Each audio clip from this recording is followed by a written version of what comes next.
വയനാടിന് കൈത്താങ്ങായും വയനാടിനെ ചേർത്ത് പിടിച്ചും നിരവധി പേരാണ് ഇപ്പോൾ രംഗത്ത് വന്നിരിക്കുന്നത്. ഇപ്പോഴിതാ വയനാട് ഉരുൾപൊട്ടലിൽ മാതാപിതാക്കൾ നഷ്ടപ്പെട്ട കുട്ടികളെ വീട്ടിലേക്ക് കൊണ്ടുപോകാൻ തയ്യാറാണെന്ന് ബോബി ചെമ്മണ്ണൂരും. ഇതിനായി കളക്ടർക്ക് അപേക്ഷ നൽകിയിട്ടുണ്ടെന്നും അദ്ദേഹം വ്യക്തമാക്കി. പുതിയ ഷോറൂമിന്റെ ഉദ്ഘാടന വേളയിലാണ് അദ്ദേഹം ഇക്കാര്യം വ്യക്തമാക്കിയത്. സാധാരണ ആഘോഷവും ചാരിറ്റിയുമൊക്കെയായിട്ടാണ് ഉദ്ഘാടനമൊക്കെ നടത്താറ്. ഇത്തവണ ചാരിറ്റി മാത്രമേ ഉള്ളൂ.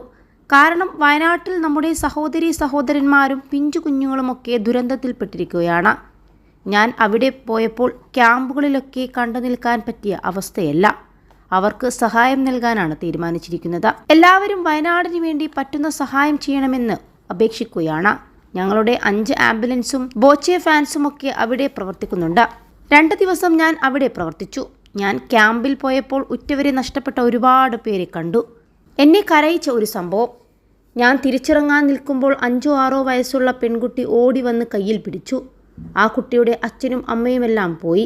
ആ കുട്ടി ക്ലാസ് റൂമിൽ ആ ജനക്കൂട്ടത്തിനിടയിൽ ജീവിക്കുകയാണ്. എൻ്റെ കയ്യിൽ പിടിച്ചു. ഞാൻ വണ്ടിയിൽ കയറിയാൽ എൻ്റെ കൂടെ പോരും. കൊണ്ടുപോകാൻ നിയമപ്രശ്നമുണ്ട്. കുട്ടിയെ നേരെ അങ്ങ് വണ്ടിയിൽ കയറ്റി കൊണ്ടുപോയാൽ വിവാദമറിയാലോ. എന്ത് നല്ലത് ചെയ്താലും വിവാദമാകും. അത് സാരമില്ല.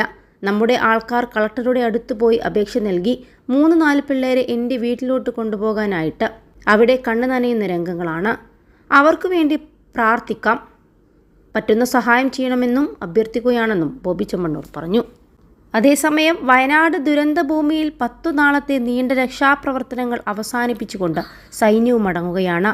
വയനാട്ടിൽ നിന്നും മടങ്ങുന്ന സൈന്യത്തിന് സർക്കാരും ജില്ലാ ഭരണകൂടവും യാത്രയയപ്പ് നൽകിയിരുന്നു. ചൂരൽമല, മുണ്ടക്കൈ ഭാഗങ്ങളിൽ ഉരുൾപൊട്ടൽ നടന്ന ഉടൻ തന്നെ പോലീസും അഗ്നിശമന സേനയും NDRFും വിവിധ സേനാ വിഭാഗങ്ങളും രക്ഷാപ്രവർത്തനത്തിനെത്തിയിരുന്നു.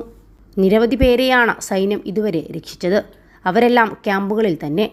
വീടും സ്ഥലവും നഷ്ടപ്പെട്ടവർക്ക് പുറമെ ഉറ്റവരെയും ഉടയവരെയും നഷ്ടപ്പെട്ടവരാണ് ക്യാമ്പുകളിൽ ഏറെയും.